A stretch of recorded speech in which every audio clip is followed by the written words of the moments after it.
Okay guys, so let's see more on Gibbs free energy. So overall we have two criteria to judge the spontaneity of a reaction.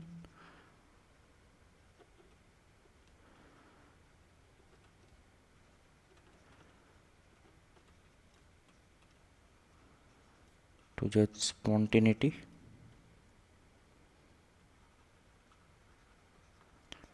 of a reaction. Okay, so the first one is delta S total, which is delta S system plus delta S surroundings, and the second one is delta G system at a particular temperature and pressure. So for a chemical reaction we can write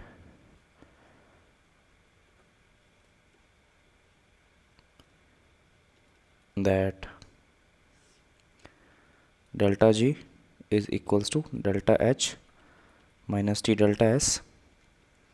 So from here, if delta RH is negative, that means the reaction is exothermic.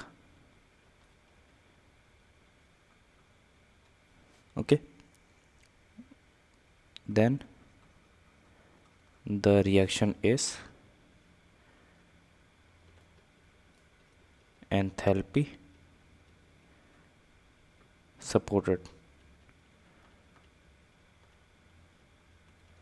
Okay, and if delta RS is positive, then the reaction is entropy supported.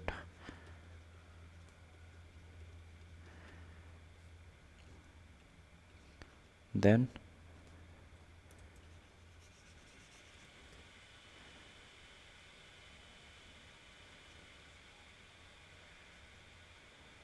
reaction is entropy supported. And why is this the case? Because if delta RH in the first case, if it's negative, then delta G of the reaction or delta G would become negative, which is always a good sign to have. And if delta RS is positive, then also this minus sign will rule and delta G would again be negative, hence it would be a more favorable condition or a spontaneous process condition. Okay, so now let's draw a table and let's see the relationship between delta R and delta S, which will determine the sign of delta G and whether the reaction would be spontaneous or not is the remark section.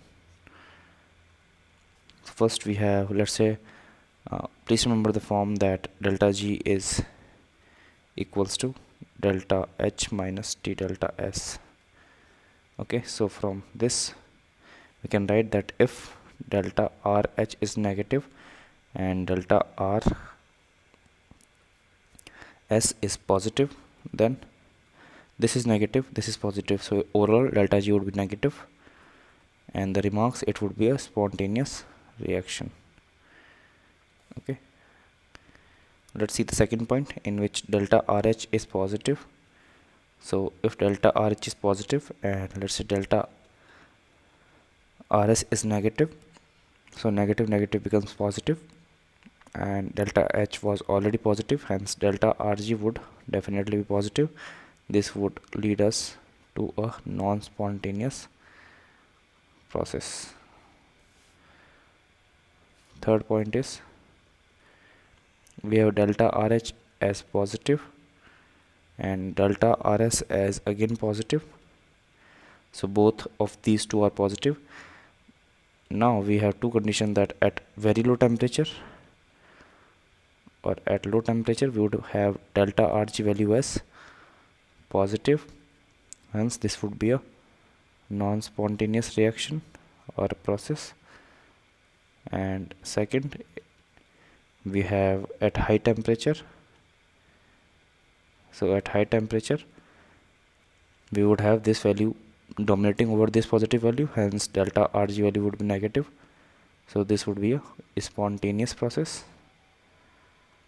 Okay, now the fourth one is, let's say we have delta rg or rh as negative and delta rs as also negative. So let's say in case of at low temperature,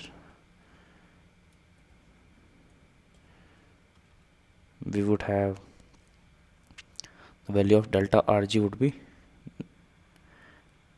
negative, because as this term is already negative and as delta s is negative, this minus TDS term would be positive. So we need lower temperature here to keep the delta H, which was negative, the dominant, to have a dominant effect, to have delta G as negative. So in this case it would be a spontaneous process. And secondly, if we have high temperature, so if you have a high temperature here, then what will happen is, already this term is negative, which is delta S term, and minus T delta S would become positive, that would overrule the negative, or negative with less magnitude delta H term, hence positive would overrule negative term, so delta Rg would be positive, so this would be non-spontaneous. Okay, so with this we come to the end of this lecture. In the next lecture we'll be continuing on seeing more examples on the same. So till then, good luck and goodbye.